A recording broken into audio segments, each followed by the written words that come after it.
Hello everyone, welcome back to Strive Grid. Today we are looking at how to group items together. So this grouping thing stays true for images as well as elements as well as text boxes. So basically everything is covered under this. You can group everything together. It doesn't matter whether it's image or it's a text. You can group an image and a text together. So let's see how it's done.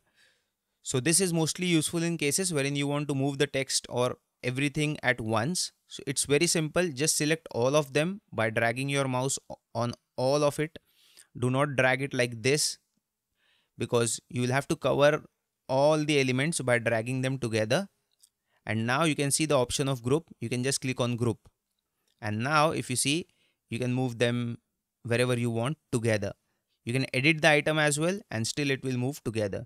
If for some reason you need to ungroup it, just click on any one of the item and click on ungroup, and now it should be ungrouped. So this is how easy it is to group and ungroup in Canva. Thank you for watching.